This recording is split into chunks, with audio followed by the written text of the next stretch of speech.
श्रीवत्सचिह्नमिश्रेभ्यो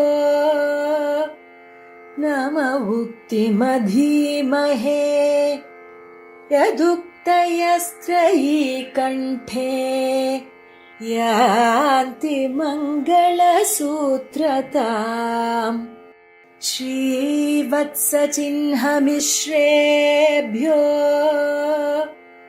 नम उक्तिमधीमहे यदुक्तयस्त्रयी कण्ठे यान्ति मङ्गलसूत्रताम् श्रीनिधिं निधिमपारमर्तिनां मर्तितार्थपरिधानदीक्षितम् सर्वभूतसुहृदं दयानिधिं देवराजमतिराजमाश्रये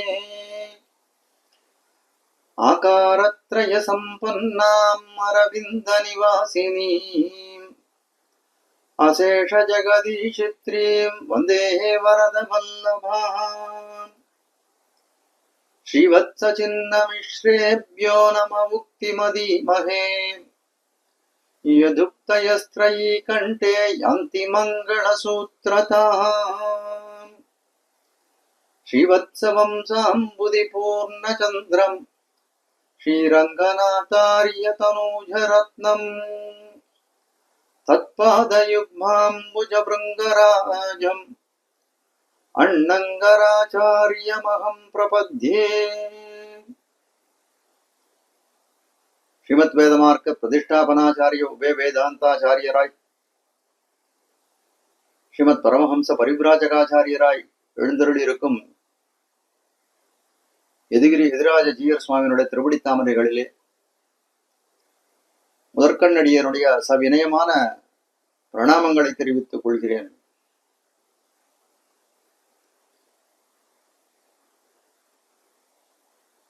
எம்பெருமானை பரம காருணிகன் என்று ஆச்சாரியர்கள் எல்லாம் தெரிவிக்கிறார்கள். எதனாலே அவன் பரம காருணிகன் அப்படின்னு விசாரித்தோம ஆகில், எம்பெருமான் பிரளய காலத்திலே அவன் போல இருக்கக்கூடிய சேதனங்களை எல்லாம் நாமரூப விபாகமின்றி சூக்ஷ்ம வடிவிலே சிறகுடிந்த பக்ஷி போல இருக்கக்கூடிய இந்த ஜீவாத்மாக்களை எல்லாம் அச்சேதனங்களையும் தன் வயிற்றிலே வைத்து காக்கிறான்னு பார்க்கிறோம். சிருஷ்டி காலத்திலே நமக்கு கரண கடையபுரங்களை அளிக்கிறான். அந்த கரண கடையபுரங்களை கொண்டு வியாபரிக்கைக்கு ஈடாக சாஸ்திரங்களை எல்லாம் பிரதானம் செய்கிறான் அந்த எம்பெருமான்னு பார்க்கிறோம். தானே பல சாஸ்திரங்களை கொடுக்கிறான். முனிவரை இடுக்கியும் முன்னீர் வண்ணனாயும் அருளி செய்தான் என்று நாயனார் தெரிவிக்கும்படியாக பல சாஸ்திரங்களை முனிவர்களையும் ரிஷிகளையும் கொண்டு நமக்கு பிரவர்த்தனம் செய்கிறான் அந்த எம்பெருமான். அதே ரீதியில பார்க்கும்பொழுது நம் ஆழ்வார்களும் பரம காருணிகர்கள். ஏன்னா அவர்கள் எல்லாம் திவ்ய பிரபந்தங்களை நமக்கு கொடுத்திருக்கிறார்கள். ஆச்சாரியர்களும் காருணிகர்கள். அவர்கள் ஸ்தோத்திரங்களை அளித்திருக்கிறார்கள்னு பார்க்கிறோம். இப்படிப்பட்ட இந்த சாஸ்திரங்களை கொண்டு நாம் ஓய்வு பெறுவதற்கு வழியாய் ஒரு கைவிளக்காய் இருக்கக்கூடியது இந்த சாஸ்திரங்கள்னு சொல்லக்கூடிய பிரமாணங்களாக விளங்குகிறது. அதனால நம்முடைய உஜ்ஜீவனத்துக்கு ஏதுவாய் காரணமாய் விளங்கக்கூடிய இந்த பிரமாணங்களை எல்லாம் அளித்தவர்களை எல்லாம் கருணை உடையவர்கள் என்று சொன்னோமே, ஆனால் அதுல எந்த விதமான குறைபாடும் இல்லை. அதே ரீதியிலே பார்க்கக்கூடிய காலத்திலே நம் ஜீயர் சுவாமி கிட்டத்தட்ட 480 உபன்யாச தொடர்களின் மூலம் திவ்ய பிரபந்த தாரா அப்படின்னு ஒரு நிகழ்ச்சியை, திவ்ய பிரபந்தத்தினுடைய அர்த்தங்களை எல்லாம் நாம் அறியும் வண்ணம் ஒரு சிறந்த ஒரு ஏற்பாட்டை செய்திருந்தார்.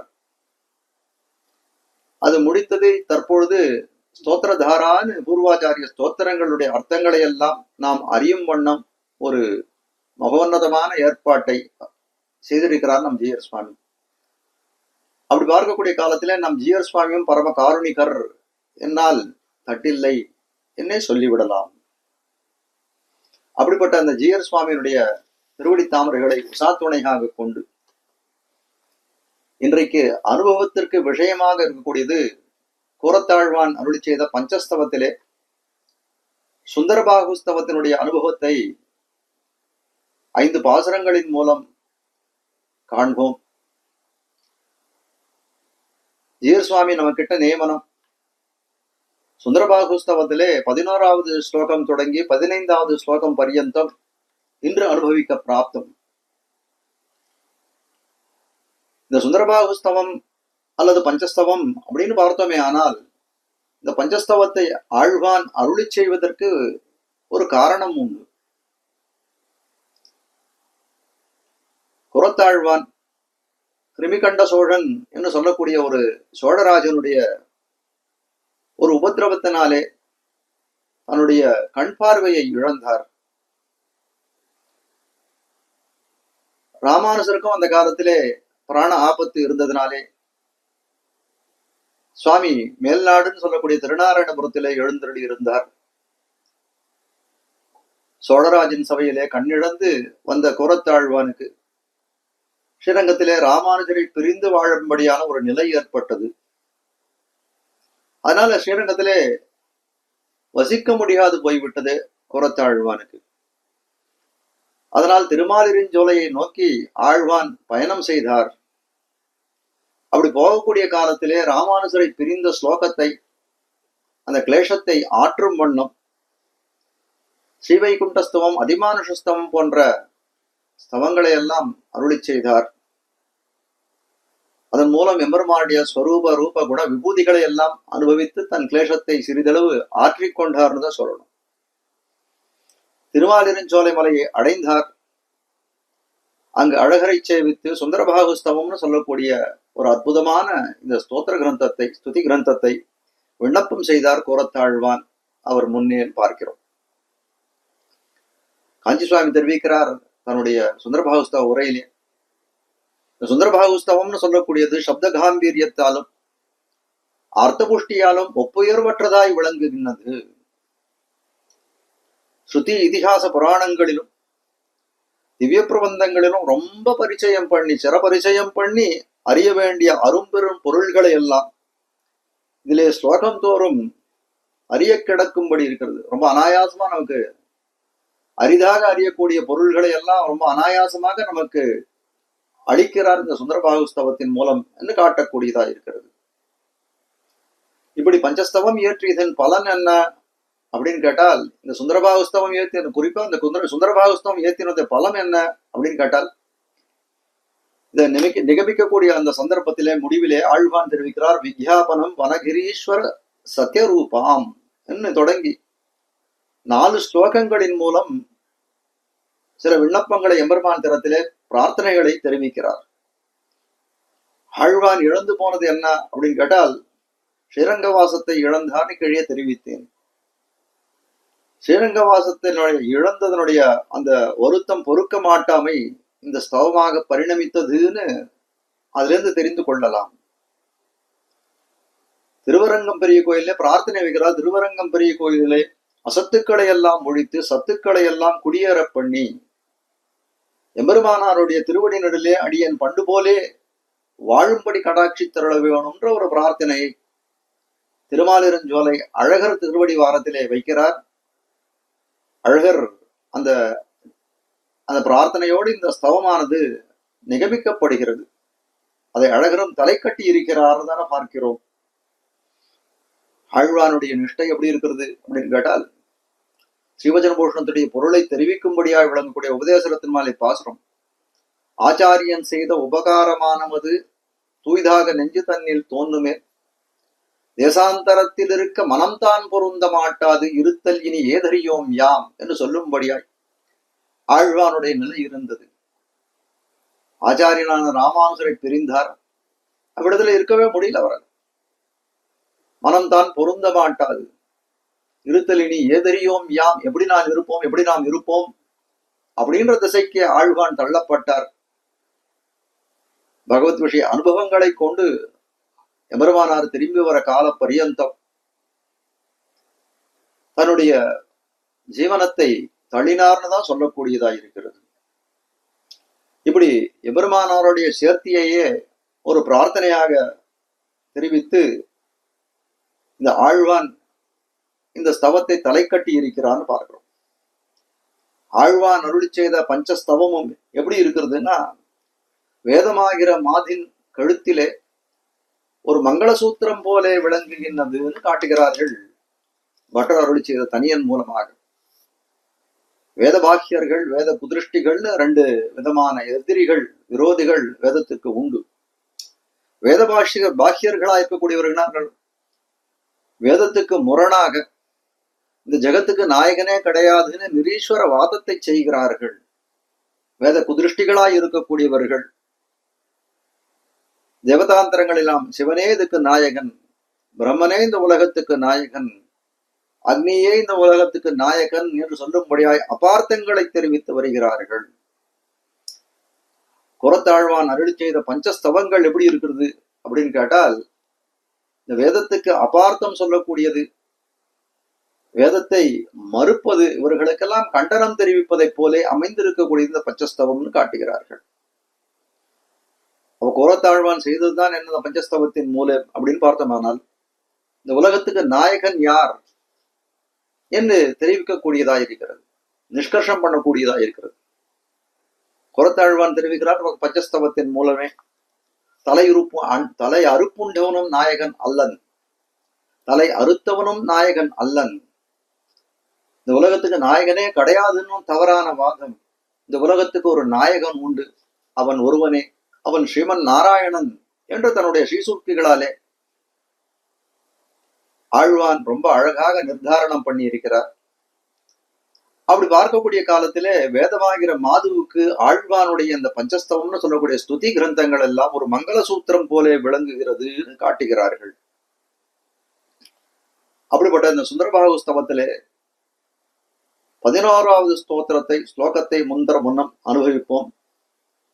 ஹரிகுலம் அகிலம் அனுமதிங்கிம் ஸ்வகுலபஜாம்பவதஸ்ததைவ பல்லாஹாஹ நிஜகுலபஜடாயுஷஸ்ச க்ருத்ராஹ ஸ்வகுலபதேஸ்ச கஜாஹ கஜேந்திரநாம்னாஹ. இந்த ஸ்லோகத்தினுடைய அர்த்தம் அறிவதற்கு முன்னாடி 9வது ஸ்லோகத்திலிருந்து ஒரு வாக்கியத்தை அனுஷங்கம் பண்ண வேணும். ஏன்னா இந்த 10வது ஸ்லோகமும் 16வது ஸ்லோகம் எப்படி அமைந்திருக்கா, ஒரு குலகம்னு சொல்லக்கூடியதாய் அமைந்திருக்கிறது. குலகம் அப்படின்னா 2 ஸ்லோகத்தை சேர்த்து அனுபவித்தாதான் அதனுடைய அர்த்தத்தை நம்மாலே நிர்ணயம் பண்ண முடியும். அப்போ இந்த 10வது ஸ்லோகத்துல என்ன தெரிவிச்சிருக்கிறது ரொம்ப சங்கிரகமாக இவ்விடத்திலே தெரிவிக்கிறேன். அது என்ன வாக்கியத்தை அங்கேருந்து அனுஷங்கம் பண்ண வேணும் அப்படின்னு கேட்டால், 10வது ஸ்லோகத்தை ஸ்வமதம் அலங்கயித்தும் பரஸ்பரேபியா ஷபந்தே அப்படின்ற வாக்கியத்தை அங்கிருந்து அனுஷங்கம் பண்ண வேணும்னு காட்டுகிறார்கள். இப்படிப்பட்ட இந்த வாக்கியத்தை ஒரு பாதத்திலையும் இந்த அனுஷங்கம் பண்ண வேண்டியதை அன்வயம் பண்ண வேணும். அப்போ அப்படி பண்ணால் நமக்கு இந்த ஸ்லோகத்துக்கு உண்டான பொருள், அது நிர்ணயிக்கப்பட்ட பொருள் நமக்கு கிடைக்கும்னு காட்டுகிறார்கள். ஆனால் இப்படி சொல்றதுக்கு காரணம் என்ன, அனுஷங்கம் பண்ணணும்ன்றதை எதை வைத்து நீங்கள் சொல்லுகிறீர்கள் அப்படின்னு கேட்டால், ஸ்லோகத்தினுடைய மூலத்திலே என்ன தெரிவிக்கிறார்கள், ததைவ பல்லாஹா அப்படின்னு ஒரு வாக்கியம் இருக்கு. அந்த ததைவான்னு சொல்லக்கூடியது என்பதனால் இதனால் அப்படின்னு காட்டக்கூடியதா இருக்கிறது. அப்போ அது சூச்சிக்கக்கூடியதா இருக்கிறது. அதனால இந்த ஸ்லோகத்தின் அர்த்தம் மனதில் பதிய வேணுமாயின் சங்கிரமாய் 10வது ஸ்லோகத்தினுடைய அர்த்தத்தை சங்கிரமாய் படத்துல தெரிவிக்கிறேன். அந்த ஸ்லோகம் எப்படி அமைந்திருக்கிறதுனா, விஷகிரிர் அயம் அச்சுதஸ்ய யஸ்மின் ஸ்வமதம் அலங்கயித்தும் பரஸ்பரேபியா ககபதிச்சரணோ ககஷபந்தே புஜகபதேஹே புஜகாஸ்ச சர்வயேவான்னு அமைந்திருக்கிறது. இந்த ஸ்லோகத்தினாலே தெரிவிக்க வந்த கருத்து என்ன அப்படின்னு கேட்டால், ஒரு பறவை கணங்கள் இருக்கிறது, அதை பத்தி சில விஷயங்கள் தெரிவிக்கிறார். அதுக்கப்புறம் சர்ப்ப கணங்கள் இருக்கிறது, அந்த சர்ப்ப கணங்களை பத்தி சில விஷயங்கள் தெரிவிக்கிறார். பறவை கணங்கள் இருக்கிறத, பறவை திரள்களுக்குள்ளே ஒரு பிரணய கலகம் நேர்கிறதாம். திருமாலிருஞ்சோலை மலையிலே இருக்கக்கூடிய பறவை கணங்களுக்குள்ளே ஒரு பிரணய கலகம் ஏற்பட்டால் அந்த பறவை கணங்கள் எப்படி நடந்து கொள்ளும் அப்படின்னு கேட்டோமே ஆனால் அதுகளெல்லாம் தங்களுடைய விதிகளை மீறி நடக்காது. ரொம்ப ஏன்னா ஒரு பிரணய கலகம் ஒரு சண்டை மனஸ்தாபம் ஏற்படுறதுன்னா என்ன ஆகும்? சில சமயங்களே கொஞ்சம் வார்த்தைகள் எல்லாம் தடித்து வரும். அங்கனம் பண்ணி இந்த இடத்துல எப்படி பறவை கணங்களுக்குள்ளே ஒரு மனஸ்தாபம் ஏற்பட்டதே ஆனால் எப்படி இருக்கும்னா, நாங்கள் எங்களுடைய வழியை கடந்து நெறியை கடந்து நாங்கள் செல்ல மாட்டோம்னு சொல்லி பெரிய திருவடியின் திருப்பாதத்திலே ஆணையிடுகிறார்களா, நாங்கள் எங்கள் நெறியை கடந்து செல்ல மாட்டோம். இது பறவை கணங்களோட விஷயம். அதே மாதிரி சர்ப்ப கணங்கள் இருக்கு திருமாலிருஞ்சோலை மலையில்.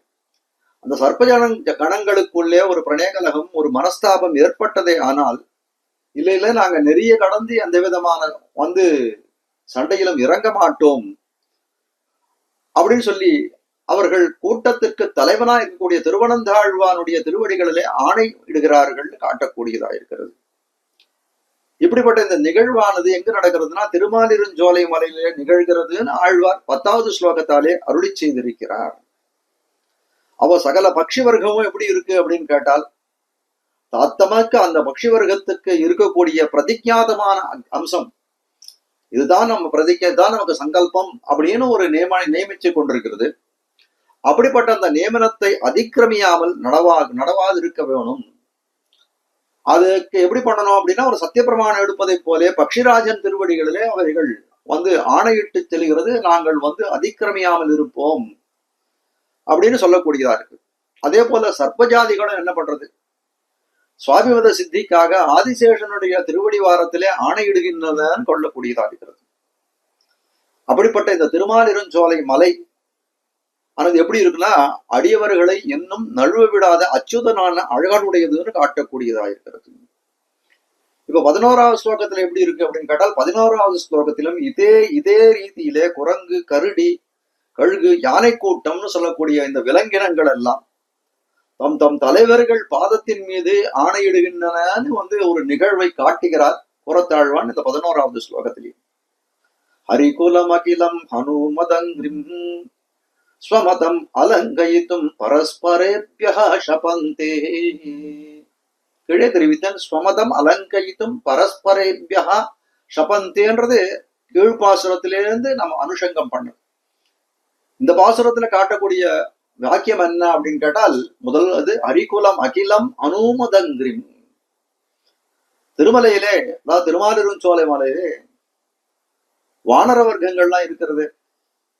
அந்த வானர வர்க்கங்களுக்குள்ளே ஒரு பிரணய கலகம், ஒரு ஊடல் ஏற்படக்கூடிய காலத்திலே அதனுடைய நெறியானது, அவை நடக்கக்கூடிய நெறியானது ஒரு கோட்பாடுக்கு உட்பட்டு இருக்க வேணும். அப்போ அதுக்காக ஒரு சங்கல்பம் பண்ணிக்கிறது. அந்த சங்கல்பத்துக்கு அனுகுணமாக ஒரு ஆணை இடுகிறது. அந்த ஆணை இட வேண்டிய பிரகரணத்துல என்ன பண்றதுன்னா, அந்த வானர வர்க்கங்கள் எல்லாம் திருவடி சொல்லக்கூடிய அனுமானுடைய ஸ்ரீபாதத்திலே ஆணையிடுகிறது காட்டக்கூடியது. அதே போல எப்படி வானர வர்க்கங்கள் இருக்கோ, ஸ்வகுலப்ப ஜாம்பவதஸ்ததைவ பல்லாஹா. பல்லாஹான்னு சொல்லக்கூடியது கரடி. அந்த திருமாலிருஞ்சோலை மலையில இருக்கக்கூடிய கரடி வர்க்கமானது தங்களுக்குள்ளே ஏதோ ஒரு பிரணய கலகம் ஏற்பட்டால் அந்த சங்கல்பத்துக்கு அனுகுணமாய் ஆணையிட வேண்டிய பிரகரணத்திலே தங்களுக்கு குலக்கொழுந்தாய் இருக்கக்கூடிய ஜாம்பவான் திருவடிவாரத்திலே பாதத்திலே ஆணையிடுகிறார்கள் அப்படின்னு 2வது விஷயத்தை காட்டுறார். அதுக்கு மேலே 3வது கழுகுகளுடைய விஷயத்தை ருத்ராஹா நிஜ குலப ஜட்டாயுஷா ருத்ராஹா நிஜ குலப ஜட்டாயுஷா. கழுகுகளுக்குள்ளே ஒரு பிரணய ரோஷம் ஏற்பட்டால் அப்போ அவர்கள்லாம் என்ன பண்ணணும், ஆணையிட வேண்டிய பிரகரணத்திலே தங்கள் குலத்தரசனாய் விளங்கக்கூடிய ஜடாயுனுடைய ஸ்ரீபாதத்திலே ஆணையிடுகிறார்கள் காட்டக்கூடியதாக. மேலே யானை கூட்டங்கள் கஜாஹா ஸ்வகுலபதேஹே கஜேந்திர நாம்னஹா. யானைகள்லாம் என்ன பண்றதுன்னா, தங்கள் குலபதியாய் இருக்கக்கூடிய ஆணையிட வேண்டிய பிரகரணத்திலே தங்கள் குலபதியாய் விளங்கக்கூடிய கஜேந்திர ஆழ்வான் மேலே ஆணையிடுமாம் காட்டக்கூடியதாக. இப்ப மேலே சொல்லப்பட்ட 4 வர்க்கங்கள், ஹரிகுலம்னு சொல்லக்கூடிய வானர வர்க்கங்கள், ஜாம்பவதன்னு சொல்லக்கூடிய அந்த பல்லாகான்னு சொல்லக்கூடிய கரடி வர்க்கங்கள், ருத்ராகான்னு சொல்லக்கூடிய கழுகு வர்க்கங்கள், கஜாகான்னு சொல்லக்கூடிய யானை வர்க்கம், இப்போ இந்த 4 வர்களும் தங்களுக்கு பிரதிஜாதமாய் சங்கல்பமாய் இருக்கக்கூடிய அம்சத்தை அதிக்கிரமித்து நடக்க மாட்டோம் அப்படின்னு தங்கள் தங்கள் தலைவன் திருவடிகளே ஆணையிடுகிறார்கள்னு ஒரு விஷயத்தை தெரிவிக்கிறார். இப்ப 4 தலைவர்கள் பார்த்தோம் இல்லையா? இப்படிப்பட்ட 4 தலைவர்கள் பார்க்கக்கூடிய காலத்திலே ஒண்ணு திருவடி, மற்றொருவர் ஜாம்பவான், மற்றொருவர் ஜட்டாயு, மற்றொருவர் கஜேந்திரன், 4 தலைவர்கள் இந்த விலங்கினங்களுக்கு தலைவர்களாக பார்த்தோம். இப்படிப்பட்ட இந்த 4 தலைவர்களும் எம்பெருமான் திருவடி வாரத்திலே அத்தாணிச்சவகம் செய்பவர்கள், செய்தவர்களாய் இருக்கக்கூடியவர்கள்.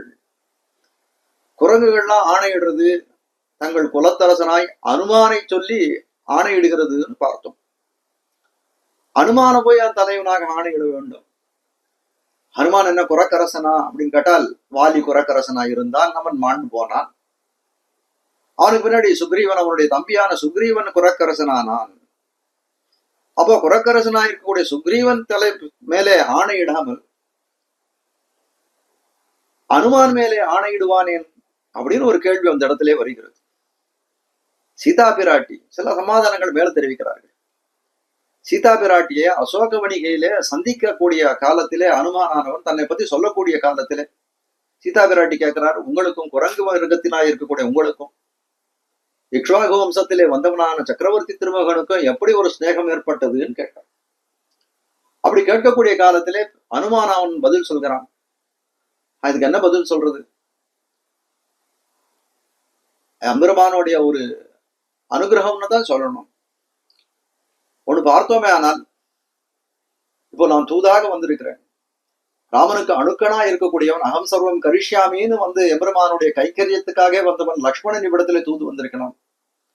இல்லைன்னா அக்னி சாட்சிகமாக நட்பு கொண்டவன் சுக்ரீவன், அவன் இந்த இடத்துல தூது வந்திருக்கலாம். அப்படி யாரும் இல்லாத கடைகட்ட குரங்கா இருக்கக்கூடிய என்னை இவ்விடத்துல தூது அனுப்பியிருக்காருன்னா நான் என்ன சொல்ல முடியும்?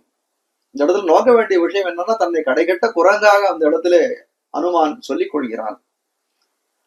அப்படி பார்க்கக்கூடிய காலத்திலே சுக்ரீவன் இருக்கக்கூடிய காலத்திலே, குரக்கரசனா அவன் இருக்கக்கூடிய காலத்திலே இந்த அனுமான் மேலே இந்த வானர வர்க்கங்கள் எல்லாம் ஆணையிடுகிறது என்றாலே அது ஏன் அப்படின்னு சொல்லக்கூடிய ஒரு கேள்வி அந்த இடத்திலே எழுகிறது.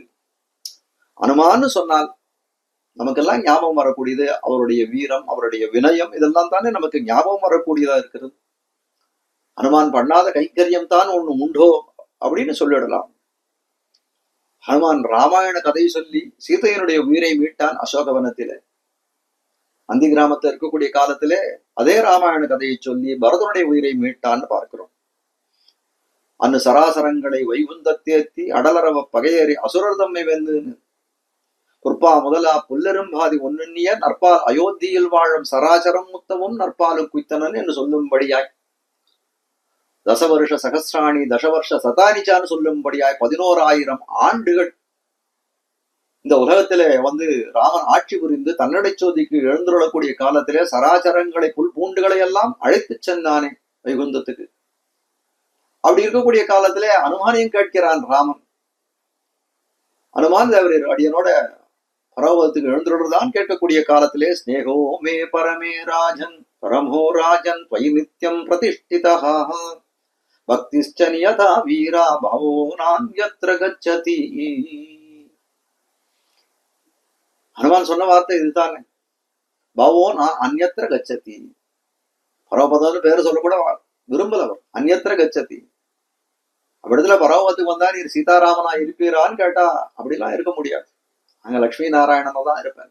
நமக்கு தேவிமார் 3 உண்டு, திருமகள் மண்மகள் ஆயர் மடமகள் என்று சொல்லும்படியாய் ஸ்ரீதேவி பூதேவி நீலாதேவி நாச்சியாருடன் நாம் சேவை சாதிப்போம்னு சொல்லக்கூடிய காலத்துல ராமனா இல்லாத ஒரு இடத்துல நான் இருக்க விரும்பவில்லை. இவ்விடத்திலே நான் இருந்துடுறேன்.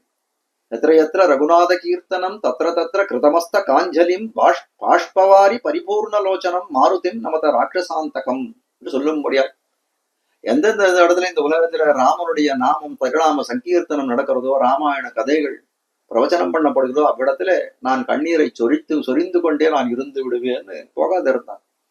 எல்லாம் அனுமானுடைய பெருமையை காட்டக்கூடியதா இருக்கு. சீதையை பெருமானிடத்திலே சேர்த்து வைப்பதிலே முக்கிய பங்கு கடக கிருத்தியத்தை செய்தவன், அதனாலே ஆச்சாரிய ஸ்தானத்தை வகிக்கிறான்னு தெரிவிக்கிறார்கள் நம்முடைய பூர்வாச்சாரியர்கள் எல்லாம். இப்படிப்பட்ட பெருமை வாய்ந்தவனா இருக்கிறான். இப்படிப்பட்ட பெருமை எல்லாம் யாருக்காவது உண்டா அப்படின்னு கேட்டால் யாருக்குமே கிடையாது, சுக்ரீவனுக்கு கூட கிடையாது. அதனால அனுமானை தலைவன் என்று சொல்வதிலே தட்டில்லை. அதனால இந்த வானர வர்க்கங்கள், திருமாலிருஞ்சோலை மலையிலே இருக்கக்கூடிய வானர வர்க்கங்கள் எல்லாம் தங்களுக்குள்ளே பரஸ்பரம் ஒரு மனஸ்தாபம் ஏற்படக்கூடிய காலத்திலே எங்கள் சங்கல்பத்தை மீறி நாங்கள் நடக்க மாட்டோம், இது அனுமான் மேலே ஆணை என்று ஆணையிடுகிறார்கள்னு தெரிவிக்கிறார்கள். அடுத்தது கரடி வர்க்கத்தை பத்தி என்ன விஷயத்தை காட்டுகிறார்கள். கரடிகளின் கூட்டமானது எப்படி இருக்கு அப்படின்னு கேட்டால், அதுகள் ஒரு சங்கல்பம் பண்றது தங்கள் தலைவனாய் இருக்கக்கூடிய அந்த ஜாம்பவான் மேலே ஆணையிடுகிறார்கள். அந்த கரடி கூட்டம் காட்டுங்க. ஜாம்பவான்னு சொல்லக்கூடியவர் எல்லா யுகத்திலும் வாழ்ந்தவராய் கிருதயுகம் தொடங்கி திரேதாயுகம் துவாபர யுகம் பரியந்தம் ஜாம்பவான் இருந்திருக்கிறார் பார்க்கிறோம். கிருதயுகத்திலே எம்பெருமானானவன் அஜிதன்ற திருநாமத்தோட கடலை கடைகிறான். அப்படி கடையை கடைந்த காலத்திலே ஜாம்பவான் என்ன பண்றான், அந்த கடலை கடைவதற்காக நிறைய மூலிகைகளை கொண்டு வந்த இடத்துல சேர்த்தவனாயிருக்கூடிய ஜாம்பவான் காட்டக்கூடியது. எம்பெருமான் திரிவிக்ரம அவதாரம் பண்ணக்கூடிய காலத்திலே ஜிதம் பகவதா திரிவிக்ரமேன என்று பாடிக்கொண்டே ஒரு பறையை தன்னுடைய இடுப்பிலே கட்டி கொண்டு இந்த உலகத்தை 32 முறை வலம் வந்தவராயிருக்கூடிய ஜாம்பவான் சொல்லக்கூடியவர். ராமாவதார காலத்திலே அனுமான் கடல் கடந்து அசோகவனிக்கு லங்காபட்டணத்துக்கு போனமே, அதுக்காக நல்ல உற்சாகத்தை ஏற்படுத்தி அவரை கடலை கடக்க செய்தவர், ஒரு தூண்டுகோலாய் இருந்தவர் ஜாம்பவான் பார்க்கிறோம். தேவர்கள் ராமாவதாரம் எடுக்க சரணாகதி செய்த காலத்திலே சகிதேவை உதீர்ணஸ்ய ராவணஸ்ய வதார்த்திபிகி அர்த்திதோ மானுஷோ லோகே ஜக்யே விஷ்ணு சனாதனஹா என்று சொல்லும்படியாய் எம்பெருமான் ராமனாக அவதரிக்கக்கூடிய காலத்திலே அவர் சொல்றாரு, முதல்ல தேவர்களிடத்துல நீங்கள் எல்லாம் குரங்குகளாக காண வெண்கும் குரங்கும் முசுவும் படையா என்று தெரிவிக்கும்படியாய் பல குரங்கு வகைகளாய் நீங்கள் எல்லாம் போய் பிறவுங்கோள்னு எம்பெருமான் அவரிடத்துல நியமனம் செய்தான். அப்போது பிரம்மா என்ன சொன்னான், நான் முன்பே ஜாம்பவானாக பிறந்து விட்டேன் அப்படின்னு தெரிவித்தான் பார்க்கிறோம். அப்போ ராமாவதார காலத்துக்கு முன்னாடியே கிருதயுகம் தொடங்கி ஜாம்பவான் இருக்கிறான் பார்ப்போம். பெரிய நெடிய யுகாந்தரத்துல தொடர்ந்து வாழ்ந்து வந்திருக்கிறார் ஜாம்பவான். கிருஷ்ணாவதார காலத்திலையும் செமந்தகமணின்னு ஒரு மணியானது களவு போனது. அப்படி அந்த களவு போன காலத்திலே கண்ணன பெருமானுக்கும் ஜாம்பவானுக்கும் ஒரு சண்டை மூண்டது, போர் மூண்டது.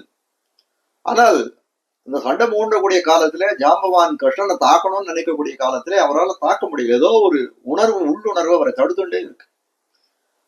அப்புறம் பாக்க ஏன் இது நம்ம தடுக்கிறது, என்ன உள்ளுணர்வு நம்மை தடுக்கிறது, இவனோட சண்டை போட முடியலையே அப்படின்னு பார்க்கக்கூடிய காலத்திலே பின்பு உண்மை அறிந்தான் கண்ணன பெருமான். அவன் ஒரு அவதாரம், எம்பெருமானுடைய அவதாரமா இருக்கக்கூடியவன். இன்னி வாயர் குலத்தை விடுய தோன்றிய கருமாணிக்க சுடர் இவன் அப்படின்றத உண்மையை அறிந்தார். அதுக்கப்புறம் புரிந்துட்டு எம்பெருமான் திறத்திலே ஆசிரியித்தார். தன்னுடைய மகளான ஜாம்பவதியை எம்பெருமானுக்கு விவாகம் செய்து வைத்தார் சொல்லக்கூடியது. அப்படி விவாகம் செய்து மாமனார் ஆனவராய் இருக்கக்கூடியது. அப்போ யுகங்கள் கடந்து பக்தி யுக்தராய் விளங்கினவர் யார் அப்படின்னு கேட்டா ஜாம்பவான் என்று சொல்லக்கூடிய கரடி. அதனால கரடி கூட்டம் எல்லாம் ஜாம்பவானை தன்னுடைய தலைவனாக அபிமானித்து அவர் ஸ்ரீபாதத்திலே ஆணையிடுகிறது காட்டக்கூடியவர். அதுக்கு மேல கழுகு கூட்டங்களுடைய விஷயத்தை ருத்ராஹா நிஜகுலப ஜட்டாயுஷஹா ஸ்வமதம் அலங்கயித்தும் பரஸ்பரேப்யஹ ஷபந்தே. கழுகு கூட்டம்லாம் என்ன பண்றது, தங்களுக்கு அந்த சங்கல்பம் இருக்கு இல்லையா, பிரதிக்கியதா அம்சமாக இருக்கக்கூடிய அந்த அம்சத்தை, அந்த சங்கல்பத்தை அதிக்கிரமையாது நடக்க வேணும் அப்படின்னு தங்களுடைய தலைவனா இருக்கக்கூடிய கருடன் திருவடி மேலே ஆணையிடுகிறதுன்னு பார்க்கிறோம். கருடன் க்ஷமிக்கணும், இந்த கழுகு கூட்டமானது என்ன பண்றதுன்னா ஜட்டாயுவின் திருவடி மேலே ஆணையிடுகிறது. ராமபிரான் பித்ருவாக்கிய பரிபாலனம் பண்ணணும்னு வனத்துக்கு வந்தான். தன் தந்தையின் நண்பராக இருக்கக்கூடிய ஜட்டாயுவை கண்டான். ரொம்ப மகிழ்ச்சி அவனுக்கு. வனத்துல இருக்கக்கூடிய காலம் உள்ள அளவும் இந்த ஜட்டாயு நம்முடைய இருக்க வேணும் அப்படின்னு ரொம்ப பாரிக்கிறான். ராவணன் சீதையை அபகரணம் செய்து செல்லக்கூடிய காலத்திலே ராவணனை எதிர்த்து ஜட்டாயு மகாராஜர் ரொம்ப உக்ரமான போரை புரிகிறார். கடைசியில சந்திரஹாசம்னு சொல்லக்கூடிய வாளாலே ராவணனாலே வெட்டப்பட்டு குத்துயிரும் குலையுருமாய் கிடக்கிறார். சீதா பிராட்டியை தேடிக்கொண்டு ராமனும் லக்ஷ்மணனும் வரக்கூடிய காலத்திலே குத்துயிரும் குலையுருமாய் இருந்தாலும் ராமனை கண்டபோது ஆயுஷ்மன்னு வாழ்த்தினார் தெரிவிக்கிறார். ஏன்னா பூர்வாச்சாரியர்கள் தெரிவிக்கிறார்கள், ராமன் எதனால உயிர் தரித்து நின்னான் அப்படின்னு கேட்டால் இந்த ஜட்டாயுனுடைய ஒரு மங்களாசாசனத்தினாலே சீதையை பிரிந்தாலும் உயிர் தரித்து நின்னான்னு சொல்லக்கூடியதா இருக்கிறது. அவர் ஆயுஷ்மன்னு வாழ்த்தினது பெரிய விஷயம் இல்லை. தான் குத்துயிரும் கொலையுருமா இருக்கக்கூடிய காலத்திலே ராமனுக்கு நேர்ந்திருக்கக்கூடிய ஒரு துன்பத்தை நினைத்து அவன் அவனுக்கு பிராண ஆபத்து எதுவும் நேரக்கூடாதுன்னு ஆயுஷ்மன்னு வாழ்த்தினார்னு பார்க்கக்கூடிய காலத்திலே எவ்வளவு பரிவு ராமன் திறத்திலே இவருக்கு இருந்திருக்கிறதுன்னு பார்க்கக்கூடியதா இருக்கிறது. ஜட்டாயு நிலை கண்டு வருந்தினான் ராமன், இந்த மாதிரி குத்தியரும் கொலையருமா ஆக்கி போயிட்டாங்க. அப்போ ரொம்ப இது பண்ண ராஜ்யாத் பிரம்சஹா வனே வாசஹா நட்டா சீதா ஹதோ த்விஜஹா ஈத்ருஷி மம அலக்ஷ்மீஹி நிர்தகேதபி பாவகம். ஏதோ வனத்துக்கு வந்து விடலாம், ராஜ்யம்தான் போயிடுத்து, ராஜ்யத்தை இழந்து சரி நகரத்துல ஒரு மூலையில இருந்துட்டு போலான்னு நினைச்சா அதுவும் நடக்கல. வனவாசம் தான் கிடைச்சது. வனவாசம் அவதையா வனத்துல இருக்கிறது ரொம்ப மகிழ்ச்சியை தரக்கூடியதா இருக்குமேன்னு நினைச்சுட்டு வந்தேன். காட்டுல வந்தாலும் எனக்கு திண்டாட்டம் தானே, சீதையை இழந்தேன், தகப்பனார் ஸ்தானத்தில் இருக்கக்கூடிய ஜட்டாயு மகாராஜனும் இன்னைக்கு இழந்தேனே. ராமன் புலம்பும்படியான அன்பை சம்பாதித்தவர் யார் அப்படின்னு கேட்டால் இந்த ஜட்டாயு மகாராஜன் தான். அந்திம சம்ஸ்காரங்களை எல்லாம் பண்றார் ராமன் அவருக்கு. மயாத்வம் சமனுக்யாதோ கச்சலோகான் அனுத்தமான் மீட்சியின் வைகுந்தமானதற்கு நீ செல்வாயின்னு அவரை அனுப்பி வைத்தான்னு பார்க்கிறோம். அப்படி ஜட்டாயு மகாராஜன் பெரிய உடையாரானவர் எம்பெருமான் திறத்திலே மிக்க அன்பை சம்பாதித்திருந்தார். நல்ல தன் பிராணனை கொடுத்து கைங்கரியத்தை செய்தார்னு பார்க்கக்கூடியதா இருக்குது. அதனால கழுகு கூட்டங்கள் எல்லாம் என்ன பண்றதுன்னா, அவர்கள் சங்கல்பிக்கக்கூடிய காலத்திலே பிரணய கலகம் ஏற்படக்கூடிய காலத்திலே அவர்கள் கழுகரசனாய் இருக்கக்கூடிய அந்த ஜட்டாயுவின் திருவடிவாரத்திலே ஆணையிடுகிறார்கள், நாங்கள் அதிக்கிரமித்து நடக்க மாட்டோம், சங்கல்பத்தை அதிக்கிரமித்து நடக்க மாட்டோம் அப்படின்னு தெரிவிக்கிறார்கள். அக்கல் கடைசியில இருக்கக்கூடியது கஜங்கள், யானைகளின் கூட்டங்கள். கஜாஹா குலபதேஹே கஜேந்திரநாம்னஹ ஸ்வமதம் அலங்கயித்தும் பரஸ்பரேப்யஹ ஷபந்தே. யானை கூட்டங்கள்லாம் என்ன பண்றது, கஜேந்திரனுடைய திருவடி வாரத்திலே ஆணையிடுகின்றன காட்டக்கூடியது. கஜேந்திர மோட்சம்ன்றது இல்ல கஜேந்திரனை பற்றிய விருத்தாந்தங்கள் புராணங்கள்ல எவ்வளவு இடத்துல காண கிடைக்கிறது. திவ்ய பிரபந்தங்கள்ல தொட்ட இடங்கள் தோறும் இந்த கஜேந்திர மோட்சத்தை பத்தின விஷயங்கள் தான் பேசப்படக்கூடியதா இருக்கிறது. இப்படி கஜேந்திரனுக்கு ஏற்பட்டு இருக்கக்கூடிய பெருமை முன்னால சொன்ன 3 அதிகாரிகளுக்கும் கிடையாதுன்னு சொன்னா அதுல ஒன்றும் சந்தேகமே இல்லை. ஆனால் இந்த 3 அதிகாரிகள் பார்த்தோமானால் எம்பெருமானுக்கு ரட்சணமாக நின்றவர்கள், எம்பெருமானுடைய ரட்சணமாக நின்றவர்கள் அவர்கள் எல்லாம். கஜேந்திரன் எப்படிப்பட்டவனா இருந்தான் அப்படின்னு கேட்டால் எம்பெருமானுடைய ரட்சணத்தை வேண்டி இருந்தவன் கஜேந்திரன். புஷ்பம் பறிக்கணும்னு ஒரு தடாகத்துல இறங்கினான். அவ்விடத்துல முதலை அவனுடைய முதையாலே பீடிக்க பெற்றான். நாராயணாவோ மணிவண்ணா நாகனையாய் வாராயன் ஆரிடரை நீக்காய் என்று கத்தின காலத்திலே கூப்பீடு இட்ட காலத்திலே எம்பெருமான் அரைக்குலைய தலைக்குலைய மடுவின் கரைக்கு அவனை காப்பாத்தினான்னு பார்க்கிறோமே. அப்ப பார்க்கக்கூடிய காலத்திலே அவர்களெல்லாம் எவ்வளவு முன்னாலே சொன்ன 3 அதிகாரிகள் பார்த்தோமே, அவர்களெல்லாம் எப்படிப்பட்டவர்களா இருக்கான்னா அவர்கள் திறத்திலே ரக்ஷ பாவம் மாறி கிடக்கிறது, தட்டுமாறி கிடக்கிறது. பிரேம திசையிலே தட்டுமாறி கிடக்கிறது, ஞான திசையிலே தங்கப்பிலே கிடக்கக்கூடியதா இருக்கிறது. இந்த இடத்துல காட்டக்கூடியது. இப்படி பெருமை வாய்ந்த கஜேந்திரன் மேல யானைகள் எல்லாம் ஆணையிடுறது அப்படின்னு கேட்டால் எம்பெருமானுடைய அன்பை சம்பாதித்ததா இருக்கக்கூடிய இந்த கஜேந்திர யானை மேலே அந்த கஜக்கூட்டங்கள் எல்லாம் ஆணையிடுகிறது. நாங்கள் சங்கல்பத்தை மீறி நடக்க மாட்டோம் ஆணையிடுகிறதா, அது சரியான யுக்தியாகத்தானே தெரிவிக்கிறது. அப்போ இப்படிப்பட்ட நிகழ்வுகள் எல்லாம் திருமாலிருஞ்சோலை மலையிலே நடப்பதாக ஆழ்வான் இந்த ஸ்லோகத்தினாலே, இந்த 11வது ஸ்லோகத்தினாலே தெரிவிக்கிறார்னு காட்டக்கூடியதா இருக்கிறது. மேலே 12வது ஸ்லோகம், வகுளதர சரஸ்வதி விஷக்த ஸ்வரரசபாவயுதா சுகின்னரீஷு திரவதி திருஷபதி பிரசக்த கானாசு இஹவன சைல தடீஷு சுந்தரஸ்ய. திருமாலிருஞ்சோலை மலையில நூபுர கங்கைன்னு சொல்லக்கூடிய ஒரு அற்புதமான ஒரு ஆறு ஓடுகிறது. அதுக்கு தமிழ்ல சிலம்பாறுன்னு பேர். நூபுரம் அப்படின்னா அதுக்கு அந்த வடமொழி பதத்துக்கு சிலம்பம் அப்படின்னு தமிழ் பெயர்னு எல்லாரும் அறிந்த விஷயம்தான். இந்த சிலம்பம் அப்படின்ற ஒரு பதத்துக்கு மலைன்னு ஒரு அர்த்தமும் உண்டு காட்டுகிறார்கள். 3ஆம் திருவந்தாதியில 89வது வாசனம், வேங்கடமே தீங்குடல் வாய் வைத்தான் சிலம்புன்னு பிரயோகம் பண்ணியிருக்கார் அந்த இடத்துல பெயாழ்வார். இந்த சிலம்பு அப்படின்ற பதம் அந்த இடத்துல அந்த பாசுரத்திலே மலை என்ற பெயரிலே பிரயோகப்படுத்தப்பட்டிருக்கிறது. ஆழ்வான் குறத்தாழ்வான் இதை திருவுள்ளம் பத்திய இந்த ஸ்லோகத்திலே என்ன பண்ணிருக்கார் அப்படின்னா இப்படி அருளி செய்திருக்கிறார்னு பார்க்கிறோம். இந்த சிலம்புன்றத கல்லாக ஒரு மலையாக எடுத்து கொண்டிருக்கிறார். எதனால அப்படின்னா இந்த சிலம்பு என்கிற மலை ஆறாக பெருகித்தான். அதனாலதான் அதுக்கு சிலம்பாறு பெருகிது சிலம்பாறு பெருகிறதுன்னு சொல்றோமே. அந்த சிலம்பாறு எங்க எப்படியா பெறுகிறது அப்படின்னா அதுக்கு அந்த சிலம்புன்னு சொல்லக்கூடிய மலையாக இருக்கக்கூடியது இந்த திருமாலிருஞ்சோலை மலை, அது உருகி ஆறாக பெறுகிறது. அதுதான் சிலம்பாறு, மலையே ஆறாக பெறுகிறதுன்னு ஒரு அர்த்தத்தை காட்டுகிறார். அதனால என்ன சொல்றார், இந்த சிலம்புன்றதுக்கு பொருளுக்கு இது பதத்துக்கு மலைன்னு ஒரு அர்த்தம் உண்டுன்றதை காட்டக்கூடியதா இருக்கிறது. இப்படி ஒரு உல்லேகத்தை ஆழ்வான் திருவுள்ளத்திலே ஓடுகிறது. அதை இந்த ஸ்லோகத்திலே காட்டுகிறார். மலை ஆறாக உருகி பெருக வேணும் அப்படின்னா அதுக்கு ஏதாவது காரணம் இருக்கணுமே. அந்த காரணத்தை அந்த ஸ்லோகார்த்தத்திலே தெரிவிக்கிறார். அதையும் நம்ம பார்ப்போம். இந்த திருவாலிருஞ்சோலை மலையில ஒரு நிகழ்வை இந்த ஸ்லோகத்தின் மூலம் காட்டக்கூடியதாக இருக்கு. கிண்ணற ஸ்திரீகள், ஆகாசத்திலே கிண்ணற ஸ்திரீகள் எல்லாம் அழகரை சேவிப்பதற்காக இந்த திருமலையினுடைய இந்த திருமலை தாழ்வரைகளிலே சேர்ந்திருக்கிறார்கள். அப்ப என்ன ஆறுது, அவர்கள் வந்தவர்கள் இந்த கிண்ணற ஸ்திரீகள்லாம் கானம் பண்றதிலே இசை பாடுவதிலே ரொம்ப நிபுணர்களா இருக்கக்கூடியவர்கள். அவர்கள் என்ன பாசுரங்களை என்ன பாட்டுக்களை கானம் பண்ணுகிறார்கள். நம்மாழ்வார் திருவாய்மொழி அருளி செய்த கிளறொளி இளமை என்று சொல்லக்கூடிய இந்த திருமாலிருஞ்சோலை மலையினுடைய பெருமையை காட்டக்கூடிய அந்த திருவாய்மொழி பதிகத்தையும், அதுபுறம் முடிச்சோதியான்னு சொல்லக்கூடிய அழகருடைய அந்த அழகை தெரிவிக்கக்கூடியதாய் அவருடைய மகாத்மியத்தை தெரிவிக்கக்கூடியதாய் இருக்கக்கூடிய அந்த திருவாய்மொழி பதிகத்தையும், செஞ்சொற்கவிகாள் உயிர்காத்தாட்சியம் என்று சொல்லக்கூடிய திருமாலிருஞ்சோலை மலை பெருமையை தெரிவிக்கக்கூடியதா இருக்கக்கூடிய திருவாய்மொழிகளை சுஸ்வரமாக பாடுகிறார்களாம் இந்த கிண்ணற ஸ்திரீகள் எல்லாம். அப்போ எப்படி இவருடைய கானம் பிடிக்கும், மரங்களும் இறங்கும் வகை மணிவண்ணவோ என்று கூவுமா அப்படின்னு ஆழ்வார் நம்மாழ்வார் பாடுறாங்க. மரங்களாக இருக்கக்கூடிய இறங்கும் வகையாக பாடுகிறான்னு தெரிவிக்கிற அந்த இடத்துல. அருளி செயல்களை எல்லாம் அப்படி பாடக்கூடிய காலத்திலே கல்லானது உருகா நின்னது சொல்லுகிறார்கள். அப்போ உருகின கல்லுதான் எப்படி இருக்குன்னா ஆராய் பெருகினபடி. அப்போ சிலம்புன்னு சொல்லக்கூடியது மலை.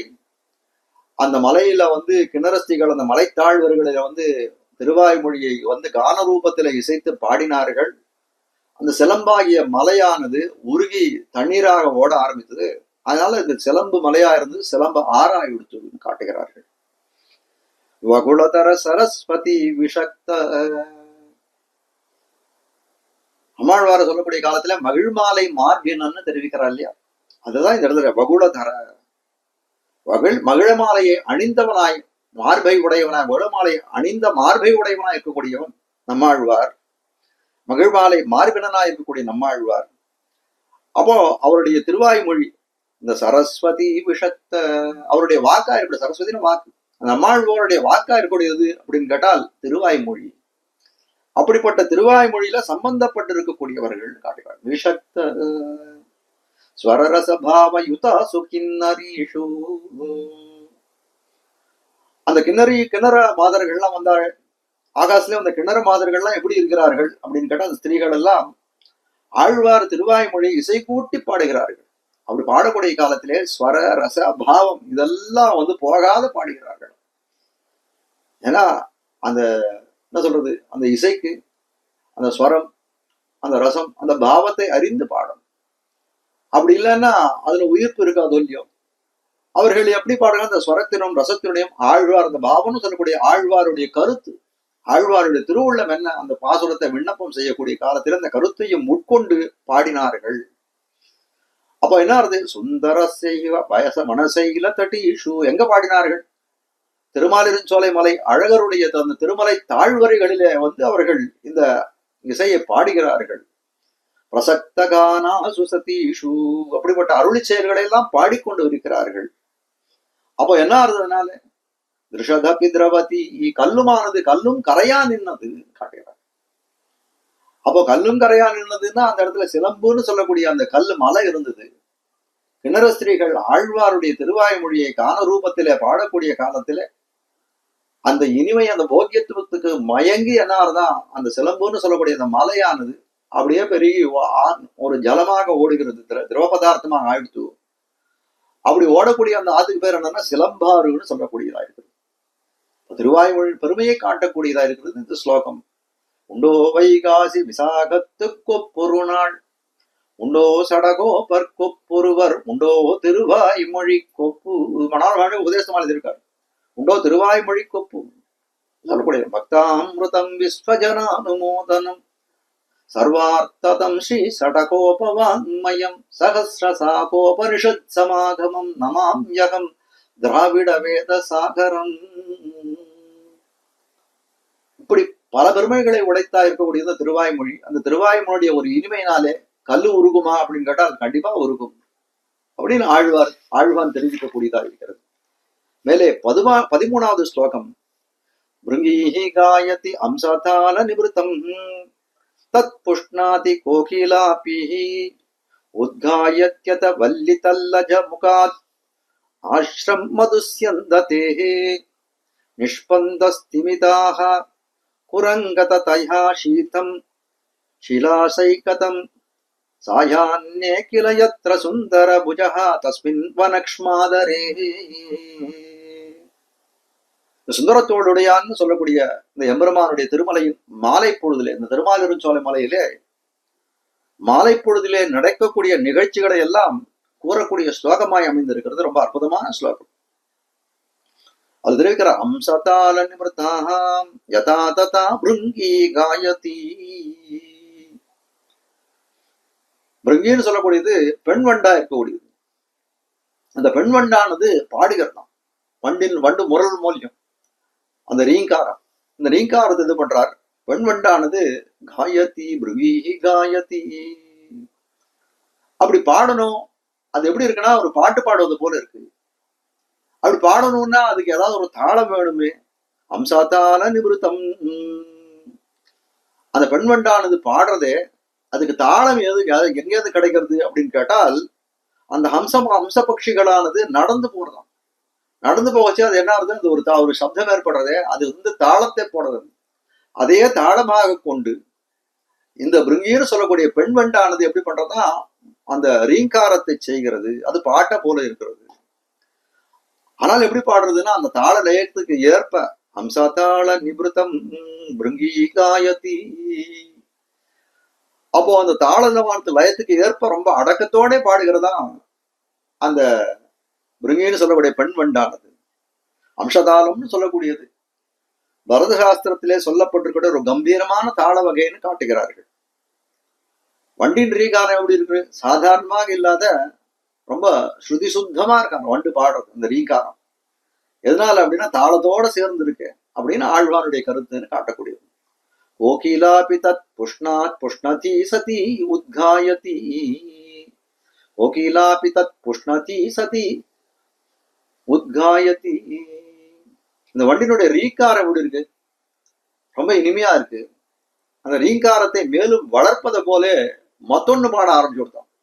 இல்ல அதுக்கு ஸ்ருதி சேர்க்கத போல அந்த அந்த வண்டினுடைய ரீங்காரமானது எப்படி இருக்குன்னா அதுக்கு ஒரு ஸ்ருதியை போல இருக்கான். இந்த குயில் பேடுகளானது தானும் குரல் எடுத்து மேல் குரல்ல எதிர்பார்த்து பாடுறதா அந்த வண்டினுடைய ரீங்காரத்தை கேட்டு அதவல்லி தல்லஜ முகாத் மது ஆஷ்ரம் சந்ததே. இப்படி ஒரு கச்சேரி நடக்கிறது. அன்னபக்ஷிகள்லாம் நடந்து போறது அந்த தாளமாக கொண்டு வண்டு ஒரு ரீங்காரம் பண்றது. அந்த ரீங்காரத்தை கேட்ட குயிலானது என்ன பண்றது, மேல் குரல் எடுத்து ஒரு கானத்தை பாடுறது. இப்படி ஒரு இசை கச்சேரி அவ்விடத்துல நடந்து கொண்டிருக்கக்கூடிய காலத்திலே என்ன நடக்கிறது மேல அப்படின்னு கேட்கக்கூடிய காலத்திலே ஒரு கச்சேரி நடக்கிறது. ரொம்ப செவிக்கு இனிதாக அந்த பாடகர் ரொம்ப பாடிட்டு இருக்கார் அப்படின்னு கேட்டால் அதை கேட்டு சில பேருக்கு எப்படி இருக்கும், அப்பா கொன்னுட்டாண்டா அப்படின்னு சொல்லி அவர் கண்ணுல ஆனந்த அஸ்ரு வந்துருமே, ஆனந்த பாஷ்பம் விடுதலை. அதே போல இங்கேயும் நடக்கிறதுன்னு தெரிவிக்கிறார் ஆழ்வான். அது எப்படி இருக்கு, எதுக்கே யார் கண்ணுல தண்ணி விடுறா அப்படின்னு கேட்டால் அதான் தெரிவிக்கிறார். அத வல்லித ஜல முகாது, வல்லித தல்ல ஜலாது, வள்ளி தல்லஜ முகாது. அந்த கொடி, வள்ளினா கொடி, அந்த கொடி இருக்குது, அந்த மரங்கள் செடி கொடிகள்லாம் இருக்கு, அந்த கொடிகள்ல இருக்கக்கூடிய ஒரு புஷ்பங்கள், அந்த புஷ்பங்களில நுனியில இருக்கக்கூடிய மகரந்தம் தேனானது எப்படி இருக்குன்னா அந்த குயில் பாட்டையும் வண்டினுடைய ரீங்காரத்தையும் கேட்டு என்ன பண்றது, அந்த ரசிகனா இருக்கக்கூடிய அந்த கொடியானது, அந்த புஷ்பமானது என்ன பண்றான், தன்னுடைய மகரந்த தேனை சொரிகிறதாம். அது எப்படி இருக்கு அப்படின்னு கேட்டால், ஒரு கச்சேரியை கேட்டு ரொம்ப நன்னா பாடுறாரு, அந்த பாடகருடைய ஒரு கச்சேரியை கேட்டு அதை கேட்கக்கூடிய ரசிகனானவன் என்ன பண்றான், தன் கண்ணில இருந்து ஆனந்த பாஷ்பத்தை பெருக்குவதை போலே இந்த வண்டினுடைய ரீங்காரத்தையும் அன்னத்தினுடைய தாளத்தையும் குயிலுடைய பாட்டையும் கேட்டு ஆனந்த அசுருவாக அந்த மகரந்த தேனை சொல்கிறது அந்த புஷ்பங்கள் எல்லாம் காட்டக்கூடியது. குரங்கதயா நிஷ்பதந்தி ஸ்திமிதாக, மேலும் சில விஷயங்கள் தெரிவிக்கிறார். அது மட்டும் அன்னு இந்த இடத்துல உயர்ந்த சங்கீதம் கேட்டா சில பேர் கண்ணீர் ஓடுறான்னு சொன்னவங்க, சில அதிகாரிகள் எப்படி இருப்பா தெரியுமா, அவர்கள் எல்லாம் ஸ்தம்பித்து போவார்கள் காட்டுகிறார். அது யார் அப்படின்னு கேட்டா, குரங்கதயா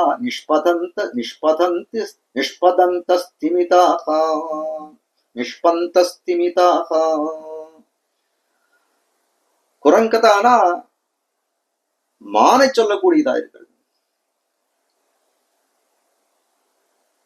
கண்ணன் எம்பெருமான் குடலூனித காலத்திலே பெரியாழ்வார் பாடுகிறார், மருண்டு மான் கணங்கள் மேய்கை மறந்து மேய்ந்த புல்லும் அடைவாய் வழி சோர இரண்டு பாடும் துலங்கா புடைபெயரா எழுது சித்திரங்கள் போல நின்னனவே.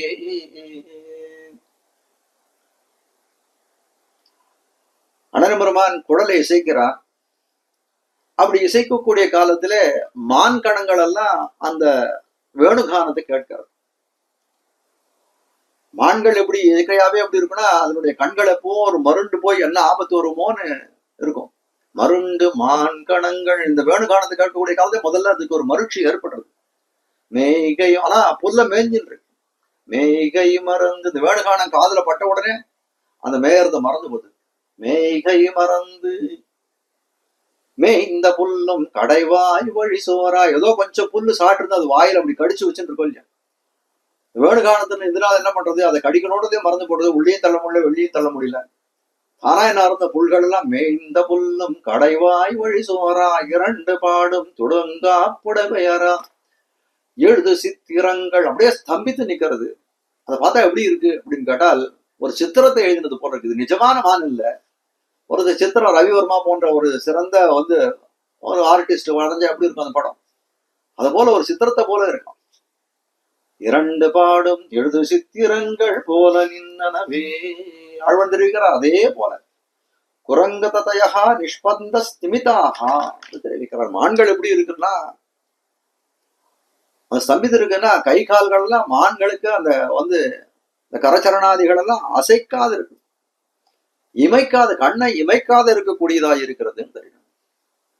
இதோட முடிஞ்சு போச்சா அப்படின்னு கேட்டால் இல்ல இல்ல, இந்த கச்சேரினால இன்னொருத்தர் ரொம்ப பாதிக்கப்பட்டிருக்கிறார். அவர் யாருங்கிறான், சைலாசைகதம் சீதம். சைலாசைகதம் சீதம் அப்படின்னா அந்த திருமாலிருஞ்சோலை மலையில் இருக்கக்கூடிய மணற்பாறைகளும் அந்த திருமாலிருஞ்சோலை மலையில் இருக்கக்கூடிய மலைப்பாறைகளும் மணற்பரப்புகள்லாம் இருக்கும் இல்லையா, அவைகள்லாம் கூட இந்த கான மழையில நழைந்ததாம்.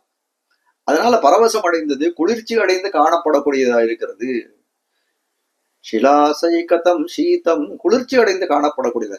ஏவம் சாயான்யத்ர வனக்ஷ்மாதரே பவதி தஸ்மின் சுந்தர புஜஹா விலசதி.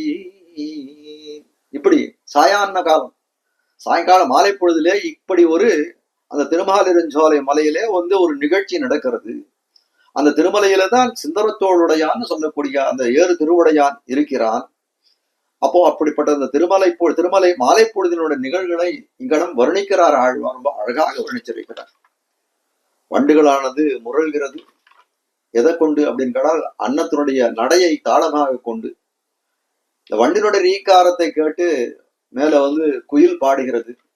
அந்த குயில் பாடக்கூடிய காலத்திலே அதனுடைய மதுரமான அந்த கீதத்தை கேட்டு மலர்களானது தன்னுடைய மகரந்த தேனை சொரிகிறது. எப்படி கச்சேரியில கேட்டவர் ரொம்ப ஒரு ரசிகராக இருக்கக்கூடியவர், ஒரு நல்ல பாடலை கேட்ட உடனே கண்ணீர் பெருக்குகிறாரோ அது போல மகரந்த தேனை பெருக்குகிறது. மான்கள் எப்படி அப்படியே வந்து எழுது சித்திரங்கள் போல நிற்கிறது. அது மட்டும் வந்து அந்த இதுல அந்த மலையில திருமலையில இருக்கக்கூடிய அந்த மணற்பாறைகள், அந்த மணல்கள் எல்லாம் ஒரு பரவசம் அடைந்து குளிர்ந்து காணப்படக்கூடியதா. இதெல்லாம் மாலை பொழுதிலே நடக்கக்கூடிய நிகழ்ச்சிகள் திருமகாலிருஞ்சோலை மலையில வந்து ஆழ்வான் காட்டக்கூடியதா இருக்கிறது. மேலே 14வது ஸ்லோகம்.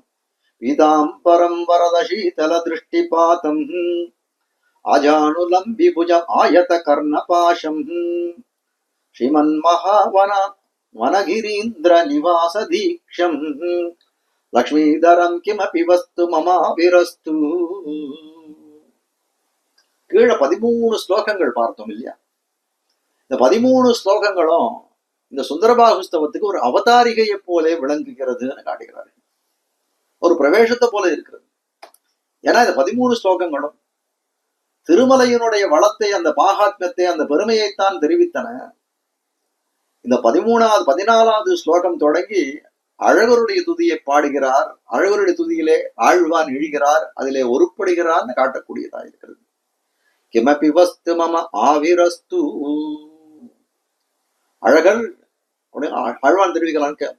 கிமபி வஸ்து மம ஆவிரஸ்து. அழகர் என்னும் சொல்லக்கூடிய பரஞ்சோதி என் கண்ணுள்ளே நெஞ்சுள்ளே தோன்ன கடவுதுன்னு ஒரு பிரார்த்தனை வைக்கக்கூடியது. அப்படிப்பட்ட பரஞ்சோதின்னு சொல்றியே, அது எப்படிப்பட்டதுன்னு சொல்லக்கூடிய காலத்திலே மேலே அதை கொண்டு விவரணம் பண்ற ஆழ்வான். பீதாம்பரம் வரதசீதல திருஷ்டிபாதம். பீதாம்பரம்னு முதல்ல ஒரு விசேஷணத்தை எடுக்கிறார். பீதாம்பரம்னு சொன்னா மஞ்சள் பட்டாதை உடுத்தியவனாய் இருக்கக்கூடியவன். பீதாம்பரதர சக்தி சாட்சான் மன்மத மன்மதஹான் பிரமாண வச்சனம் தெரிவிக்கக்கூடியவர்கள். பீதம் அம்பரம் எஸ்ய சகா பீதாம்பரம், அவன் விஷ்ணுன்னு காட்டக்கூடியதா இருக்கிறது. வையாகரணர்கள் காட்டக்கூடிய விஷயமா இருக்குது. இப்ப இந்த பீதாம்பரம்னு சொல்லக்கூடியது எப்படிப்பட்டதா இருக்குது அப்படின்னு பார்த்தோமே ஆனால், இந்த சர்வேஸ்வரத்துவத்திற்கும் புருஷோத்தமத்துவத்திற்கும் இலக்கணமாகிது இந்த திருப்பீதாம்பரம். அத சர்வேஸ்வரன் அவனுக்கு இது என்ன அப்படின்னு கேட்டால், அவன் பீதாம்பரம் அணிந்தவனாய் மஞ்சள் பட்டாடை உடுத்தியவனாய் இருப்பான். புருஷோத்தமனாய் இருக்கான் அப்படின்னு கேட்டால் அவனுக்கு இலக்கணம் என்ன அப்படின்னு கேட்டால், அதுக்கு லட்சணம் என்னன்னு கேட்டால், அவன் மஞ்சள் பட்டாடை உடுத்தியவனாய் இருக்கிறான். பெரியாழ்வார் அவனுடைய பெரியாழ்வார் திருமொழியில பாடுறார். பீதகவாடைக்கிறானார் பிறவ குருவாகி வந்து. எம்பெருமானானவன் திரு பீதாம்பரத்தை அறையிலே அணிந்திருக்கிறான். அப்போ எப்படி இருக்கான்? சர்வேஸ்வரன் ஞானோபதேசம் பண்ணக்கூடிய ஆழ்வார் தெரிவிக்கிற பீதகவாடை பிரான எம்பெருமானான திருப்பிரியா பீதாம்பரத்தை அலையிலே அணிந்து கொண்டிருக்கிற சர்வேஸ்வரனானவன் ஞான உபதேசம் பண்ணுகிற ஆச்சாரியனாக என் நெஞ்சுனிலே வந்து புகுந்தான். அது மட்டும் இல்லை, என்னுடைய மனத்துல இருக்கக்கூடிய கல்மஷங்கள் குற்றங்களை எல்லாம் ஒழித்தான்.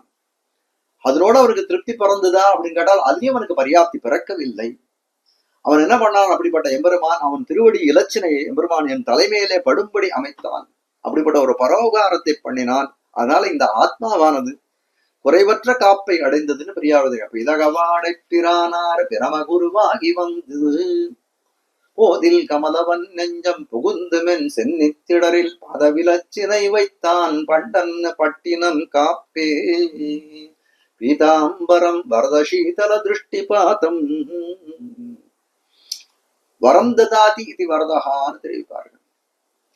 எல்லா கேட்பவர்கள் அடியவர்கள் என்ன வரம் கேட்டாலும் கேட்டவர் கேட்டதையெல்லாம் கொடுக்கக்கூடிய வேண்டிய வரங்களை எல்லாம் அழிக்க வல்லவனாய் இருக்கிறான் எங்கள் சுந்தரபாகுன்னு சொல்லக்கூடியதா இருக்குது. அது மட்டும் இல்ல, வரம் மட்டும் கொடுக்கிறோனா இல்லை, வரதசீதல திருஷ்டிபாதம். வரம் கொடுக்கிறோனா இருந்தா கொஞ்சம் ரொம்ப கட்டூரமா இருந்தான்னா அவனோட போறதுக்கே எல்லாரும் யோசனை பண்ணுவார்கள். அப்படி இருக்கு அவனுடைய கடாட்சம். எப்படி இருக்கு? கடாட்ச வீக்ஷணம் இருக்கா. சீதல திருஷ்டிபாதம், குளிர்ந்த கடாட்ச வீக்ஷணத்தை அவன் கண்கள்ல இருந்து அப்படியே என்ன சொல்றது, ஒரு குளிர்வான ஒரு பார்வை. இந்த நோக்கானது எப்படின்னா ஒரு குளிர்ந்த நோக்கு இருக்கிறதுன்னு காட்டணும். சிரமணி விதிர ரிஷி பத்னிகளை புதராக்கியன புண்டரீகாட்சன் நெடு நோக்கு சாபம் இழிந்தன்ன பண்ணுமிரே புலராஜா தெரிவிக்கிறான். அப்போ எபெருமானோட திருக்கண் நோக்கானது என்ன பண்ணது? சிரமணின்னு சொல்லக்கூடிய சபரி சற்றுஷா தவ சௌமியன பூதாஸ்மி ரகுநந்தனா. சபரி என்றவள் எப்படிப்பட்டவள்? ஆச்சாரிய கைங்கரியத்திலே நிரதையா இருந்தவள். மதங்க முனிவர் அவர் பரவதம் போயிட்டார். அப்படி போகக்கூடிய காலத்துல சபரியை நீங்க இரு, ராமன் இன்னும் கொஞ்ச காலத்துல உன்னை தேடி நம்ம தேடி நீங்க வருவான், அப்படி வரக்கூடிய காலத்திலே இங்க இருந்தார். அவளுக்கு பரவபதம் உருகித்தே ஆகி கொடுத்து, அவள் பரவபதம் போவதற்கு சாட்சியாக நின்று கொண்டிருந்தான் ராமன் சொல்லக்கூடியதா இருக்கிறது. அப்படிப்பட்ட அந்த ராமன் கண்களாலே அவரை குளிர நோக்கினான். விதுரன் இல்லத்திலே போய் அன்னத்தை புஜித்தான். விதுரன் ஒரு சூதபுத்திரன்னு அவர்களெல்லாம் துரியோதனாதிகள்லாம் அவனை மட்டம் தட்டிக்கூடிய காலத்திலே அந்த இல்லத்திலே அவனுடைய இல்லத்திலே சென்று புஜித்து அவனை கண்களாலே குளிர நோக்கி அவனுக்கு அனுகிரகத்தை செய்தான்னு சொல்லக்கூடியது. ரிஷி பத்னிகள் பக்த விலோச்சனம்ன்ற இடத்துல கண்ணன் பெருமான் தன்னுடைய நண்பர்களுக்கெல்லாம் பசி எடுக்கக்கூடிய காலத்திலே போய் அங்க சத்திரயாகம் பண்ணிட்டு இருக்கா. உங்களுக்கு அவங்க இடத்துல போய் அன்னத்தை வாங்கி கொண்டு வாருங்கள்னு தெரிவித்தான். அவ்விடத்துல இருக்கிற புருஷர்கள்லாம் முனிவர்கள் ரிஷிகள்லாம் கொடுக்கல. ஆனால் ரிஷி பத்னிகள் கண்ணன் கேட்ட அமிச்சு பார்க்க கொடுக்காத இருக்க முடியுமான்னு அந்த பிரசாதத்தை எல்லாம் எடுத்துக்கொண்டு ஓடி வந்தார்கள். இதன்னு பார்த்திருந்து நெடுநோக்கு கொள்ளும் பதவிலோச்சனத்தென்னை உய்த்திடுமின்.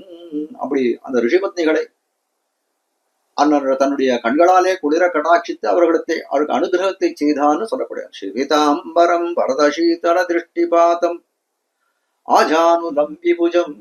முழந்தாளலும் எப்படி அஜானு லம்பி புஜம்னா அவனுடைய திருக்கைகளானது எம்பெருமான் திருக்கைகள் எப்படிப்பட்டதுன்னா ஆஜானு பாகம், முழந்தாள் அளவும் தொங்கு கொண்ட புஜங்களை உடையவனா இருக்கிறான்.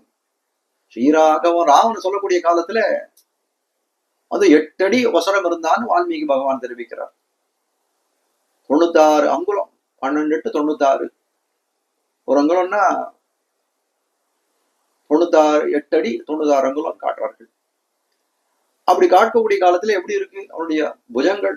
ஆஜானுபாகம் அரவிந்த தலாய தாட்சம்னு சொல்லும்படியாய் இந்த இடத்துல எப்படி இருக்கான்னு அழகர் சொல்லக்கூடிய ஆஜானு லம்பி புஜம் ஆயத கர்ணபாசம். அதுக்கு மேல எம்பெருமானுடைய காதுகளை திருக்காதுகளை வர்ணிக்கிறார். அந்த திருக்காதுகள் எப்படி இருக்குன்னா அந்த கர்ணமானது அந்த தோளளவும் நீண்ட திருச்செவி மடல்களை உடைத்தா இருக்கிறது.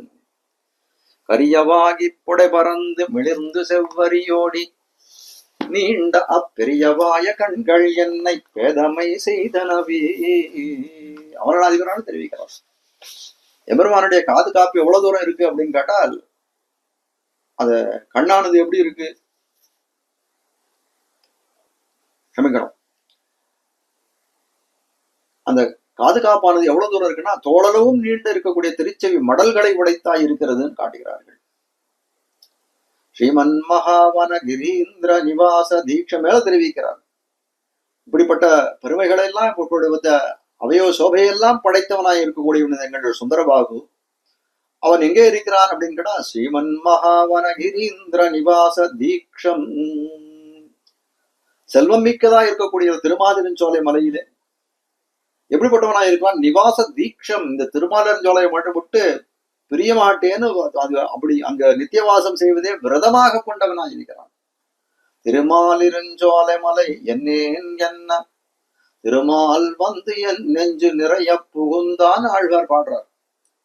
நெஞ்சு நிறைய ஆழ்வாருக்கு நெஞ்சு நிறைய புகுந்தவனா இருந்தானே எப்படிப்பட்டவனா இருக்கானோ அந்த திருமாலிருஞ்சோலை மலையிலே என்னைக்கும் அடியவர்களுக்கெல்லாம் அருள் புரிய வேணும், அனுகிரகம் செய்ய வேணும் அப்படின்ற காரணத்தை ஒட்டி அந்த மலையிலே வசிப்பதையே ஒரு விரதமாக கொண்டிருக்கிறான்னு சொல்றான். லக்ஷ்மிதரம் மேல தெரிவிக்கிறான். ஸ்ரீ மகாலட்சுமியை மார்பிலே தரித்துக் கொண்டிருக்கக்கூடியவனாய் இருக்கிறான்.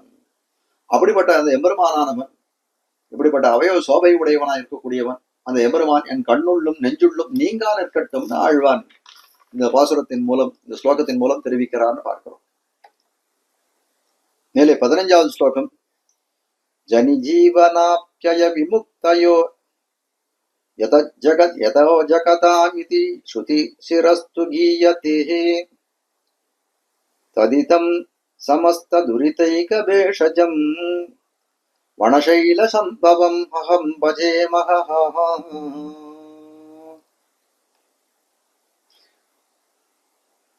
இந்த ஸ்லோகத்துல வேதாந்த பிரக்கிரியிலே துதிக்க வேணும் அப்படின்னு ஆரம்பிக்கிறார் கூறத்தாழ்வன் இந்த ஸ்லோகத்தின் மூலம்.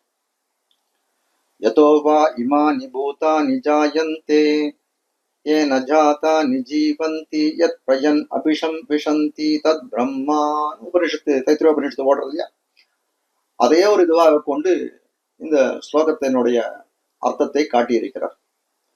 ஜகதாம் ஜனி ஜீவனாப்யய விமுக்தய. இந்த ஜகத்துக்கெல்லாம் எப்படிப்பட்டவனாயிருக்கு? உற்பத்தி ஸ்திதி லயம். ஜகத்து சிருஷ்டி பண்றான், அதுக்கப்புறம் என்ன ஆகுது, அதை ரட்சணம் பண்றான், அதுக்கப்புறம் அது சம்ஹாரம் பண்ணி அது எம்பெருமானுடைய லயம் அடைகிறது. ஜகதாம் ஜனி ஜீவனாப்யய விமுக்தய. விமுக்தையான மோட்ச பிராப்தி, மோட்ச பிராப்தியும் கொடுக்கக்கூடியவனாய் இருக்கிறான். அது என்ன பிரமாணம் சுவாமின்னு கேட்டோமேனா, யதஹா இதி ஸ்ருதி சிரஸ்ஸு கீயதே. யதஹான்னு சொல்லக்கூடியது யாதொரு பரஞ்சோதி, பரஞ்சோதிஷா இருக்கக்கூடிய இந்த எம்பெருமான் இடத்திலிருந்து இதெல்லாம் தோன்றுகின்றனன்றதை வேதாந்தங்களிலே ஓதப்படுகிறதா. ஸ்ருதி சிரஸ்ஸு கீயதே. ஸ்ருதி வேதம், வேதத்துக்கு தலையா இருக்கக்கூடியது, அந்த சிரஸா இருக்கக்கூடியது வேதாந்தம். அப்படிப்பட்ட வேதாந்தங்களிலே ஓதப்படக்கூடியதா இருக்கிறது. அது என்ன அப்படின்னு கேட்டால், இந்த ஜெகத்தினுடைய உற்பத்தி ஸ்திதி லயத்துக்கெல்லாம் அந்த பிரம்மன் தான் காரணம்னு காட்டக்கூடியதா இருக்கிறது. அது மட்டும் அல்ல, அந்த பிரம்மன் வேற என்னத்துக்கு இதுவா இருக்கான்னு கேட்டா, சமஸ்த துரித ஏகபேஷஜம், சகல பாபங்களுக்கும் அருமருந்தாய் விளங்குகிறான். பெரியாழ்வார் ஒரு பாதம் தான், மருத்துவனாய் நின்ன மாமணி வண்ணா மறுபிறவி தவிரத்திருத்தி. அவன் மருத்துவன்னு தெரிவிக்கிறான். மருந்தும் பொருளும் அமுதமும் தானே, அவனே மருந்துன்னு தெரிவிக்கிறான். அவனே பேஷஜமாவும் இருக்கிறான், அவனே பிஷக்காகவும் இருக்கிறான்னு சொல்லக்கூடியதா இருக்கு. இந்த இடத்துல அவனை அருமருந்தாகத்தான் காட்டுகிறார் கோலத்தாழ் இந்த ஸ்லோகத்தில். அந்த எம்பெருமான் எப்படிப்பட்டவன் இருக்கான்? திருமலையில இருக்கக்கூடிய அந்த சுந்தரபாகுவானவன் எப்படிப்பட்டவனா இருக்கிறான்? இந்த ஜகத்துக்கெல்லாம் ஜனி ஜீவன ஆப்யய விமுக்தையனாய் இருக்கிறான். இப்படிப்பட்ட தன்மை வாய்ந்தவனாய் இருக்கிறான்னு வேதாந்தங்களான உத்கோஷிக்கின்றது. அது மட்டும் இல்ல, சகல பாபங்களுக்கும் அருமருந்தாய் விளங்கின சமஸ்த துரித ஏக பேஷஜம்னு சொல்லும்படியாய் சகல பாபங்களுக்கும் அருமருந்தாய், இதை போக்கக்கூடிய அருமருந்தாய் விளங்குகிறான் அந்த எம்பெருமான். அப்படிப்பட்டவன் எங்கே இருக்கிறான், எங்கே தோன்றினான்? வனசைல சம்பவம். வனசைல சம்பவம், திருமாலிருஞ்சோலை மலையிலே தோன்றினான் அவன். அப்படி திருமாலிருஞ்சோலையிலே வசிக்கக்கூடியவனாய் நித்தியவாசம் பண்ணக்கூடியவனாய் இருக்கிறான். ததிதம் மகா, அப்படிப்பட்ட பரஞ்சோதியை அகம் பஜே, அப்படிப்பட்ட பரஞ்சோதியை நான் வணங்குகின்றேன். பரஞ்சோதின்னு தெரிவிக்கிறான். பரஞ்சோதி நீ பிறமாய் நிகழ்ந்து பின் மத்தோகொரு பரஞ்சோதியின் மயில் படியோவி நிகழ்கின்ற பரஞ்சோதி நின்னுள்ளே படருலகம் படைத்தயம் பரஞ்சோதி கோவிந்தா பண்புரைக்க மாட்டேனே. ஆழ்வார் திருமாழ்வுல பாடுறார். ஆழ்வாரை பார்த்து இந்த பாசுரத்தை பாடக்கூடிய காலத்துல பெருமாள் ஒரு கேள்வி எல்லாம் சில கேள்வி கேட்கிறான். ஆழ்வீர், உலகத்துல இருக்கக்கூடியவர்கள்லாம் ஒட்டுரைத்ததாக உபகானத்தை சொல்லி என்ன பேசுறதெல்லாம் எனக்கு நிறக்கேடாக முடிகிறதுன்னு நீ தெரிவிக்கிறீர். உமக்கும் ரொம்ப உயர்ந்த ஞானத்தை கொடுத்திருக்கேன், மயர்வர மதிநலம்னு சொல்லக்கூடிய ஒரு உயர்ந்த ஞானத்தை உமக்கு அளித்திருக்கிறேன். அதை கொண்டு நீர் அழகாக பேசலாமே, எனக்கு நிறக்கேடு ஏற்படாதபடிக்கு நீர் பேசலாமே அப்படின்னு கேட்கக்கூடிய காலத்துல அது என்னாலும் ஆகாதுன்னு ஆழ்வார் தெரிவித்தாராம். பதில் ஏன் ஆகாதுன்னு உடனே சொல்ற, உலகத்துல ஒருத்தன் வடிவழகிலோ செல்வத்திலோ கொஞ்சம் ஏற்றமுடையவனை ஒருத்தனை பார்த்தோமே ஆனால்னா சொல்றோம், பா உன போல தேஜஸ்வி யாராவது உண்டா அப்படின்னு சொல்றோம். ஒருத்தன் நன்னா இருக்கும், நன்ன தேஜஸா இருக்கக்கூடியது. இன்னொருத்தன் நன்னா செல்வனந்தனா இருக்கிறான், அவனை பார்க்கக்கூடிய உன்னை போல செல்வந்தன் எங்கும் இல்லை அப்படின்னு உலகத்திலே புகழ்வது இயற்கையாக பார்க்கிறோம். ஆனால் எம்பெருமான் எப்படி இருக்கிறான் அப்படின்னு கேட்டால், எந்த லோகத்திலும் எந்த வியக்தியிடத்திலும் காண இப்படிப்பட்ட தேஜஸ் இல்லை என்று சொல்லும்படியாக தேஜோ பூர்த்தி அந்த எம்பெருமான் திறத்தில் இருக்கிறது. ஆனால் சொல்ற ஆழ்வார் சொல்றார், உம்மிடத்துல இருக்கக்கூடிய இந்த தேஜோ ஸ்பூர்த்தியானது தேவரின் இடத்துல இருக்கிறதே, அது உங்க பக்கத்துல இருக்கிறது ஒப்புயர்வற்ற பரஞ்சோதியை போல நீர் விளங்குகின்றீர். அது மட்டும் இல்ல, உலகங்களை எல்லாம் சங்கல்பத்தாலே ஏகதேசத்திலே சிருஷ்டிக்கக்கூடிய சாமர்த்தியம் படைத்தவராயிருக்கிறீர். அது மட்டும் இல்ல, அந்த படி சிருஷ்டிக்கப்பட்ட அந்த லோகத்தினுடைய தோஷங்கள் உமக்கு தட்டாதபடி அகில ஏக பிரத்யநீகனாய் இருக்கிறீர். அப்படி இருக்கக்கூடிய தேஜோ நிதியா இருக்கக்கூடிய நீர், உம்முடைய நீர்மைக்கு எல்லை காண ஒண்ணாதபடி இருக்கிறீர், பரம சுலபனாயும் இருக்கிறீர். எந்த குணம் அப்படி இருக்கக்கூடிய உன்னுடைய எந்த குணத்தை தான் என்னாலே சொல்ல முடியும்? மேன்மைக்கு உன்னுடைய பரத்துவத்துக்கு எல்லை கண்ணாலும் காணலாம், உன்னுடைய நீர்மைக்கு தரை காண ஒண்ணுமோ சொல்லக்கூடியதாக இருக்கிறது. மேல தெரிவிக்கிற ஒரு வார்த்தை ரொம்ப அழகா தெரிவிக்கிற, எத்தையுமே அனுபவிக்கலாமே தவிர அதை பாவியன் வாய் கொண்டு பேச நிலமல்லாது போய்விடுத்து. வீட்டு சீசொத்து நெஞ்சால் நினைப்பரிதால் வெண்ணையூன் என்னும் ஈனச் சொல்லி. நெஞ்சால் நினைக்க ஒண்ணாதது, அதை எப்படி சொல்லணும்? நெஞ்சாலே ஒரு விஷயத்த நினைக்கவே முடியாது அப்படின்னா அது வாயால சொல்ல முடியுமாண்ணா? அதுபோல பரஞ்சோதிஷாய் நீ இருக்கிறீன்னு சொல்லக்கூடியதா இருக்கிறது. அப்ப எம்பெருமான் எப்படிப்பட்டவனாய் இருக்கிறான்? சுந்தரபாகுன்னு சொல்லக்கூடியவன் இந்த உலகத்திற்கெல்லாம் எல்லா விதமான காரணங்களாய் இருக்கிறான். இந்த சிருஷ்டிக்கும் ரக்ஷணத்துக்கும் லயத்துக்கும் மோட்ச பிராப்திக்கும். மோட்ச பிராப்தி அந்த உபனிஷத் வாக்கியத்துல தெரிவிக்கல, ஆனால் பகவான் கீதையிலே தெரிவிக்கிறான். அகம் துவா சர்வ பாபேப்யோ மோக்ஷயிஷ்யாமி மா சுச்சஹா. அதை கொண்டு என்ன பண்றாங்க? மோட்ச பிராப்தியும் சேர்த்து எம்பெருமானவன் சுந்தரபாகுவானன் எப்படிப்பட்டவனாய் இருக்கிறான்? இந்த ஜகத்தினுடைய சிருஷ்டி லயம் ஸ்திதி மற்றும் மோட்ச பிராப்தி, அந்த அடியவர்களுக்கு மோட்ச பிராப்தி, இதெல்லாம் எம்பெருமான் இப்படிப்பட்டவன் இந்த எம்பெருமான் அப்படின்ற இந்த தன்மைகள்லாம் உடையவனாயிருக்கின்ற வேதாந்தங்கள் உத்கோஷிக்கிறது. அது மட்டும் இல்ல, சகல பாபங்களையும் போக்கக்கூடிய ஒரு மருந்தாய் விளங்குகிறான். இப்படிப்பட்டவன் திருமாலிரும் சோலையிலே வாசம் செய்யக்கூடியவனாய் இருக்கிறான். அப்படிப்பட்ட பரஞ்சோதியை நான் வணங்குகிறேன். ஆழ்வார் ஸ்லோகத்தினுடைய அர்த்தத்தை இவ்விடத்திலே நிகமனம் செய்கிறார். ஸ்ரீமதே ரம்யஜா மாத்ரு முனீந்திராய மகாத்மனே ஸ்ரீரங்கவாசினே பூயாத் நித்யஸ்ரீர் நித்யமங்களம்.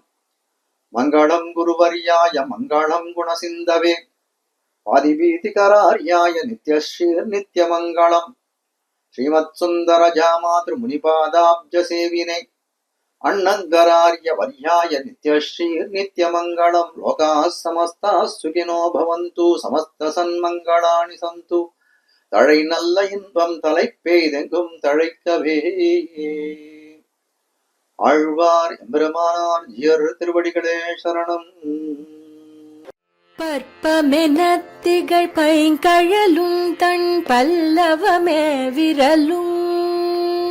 பற்பமென திகழ் பைங்கழலும் தன் பல்லவமே விரலும். பாவனமாகிய பைந்துவராடை பதிந்த மருங்கழகோ. பாவனமாகிய பைந்துவராடை பதிந்த மருங்கழகும்.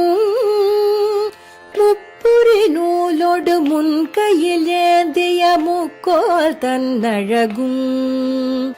எப்பொழுதும் யதிராசன் வடிவழகு என் இதயத்துள்ளதால். இல்லை எனக்கெதிர் இல்லை எனக்கெதிர் இல்லை எனக்கெதிரே. இல்லை எனக்கெதிர் இல்லை எனக்கெதிர் இல்லை எனக்கெதிரே. இல்லை எனக்கெதிரே இல்லை எனக்கெதிரே இல்லை எனக்கெதிரே.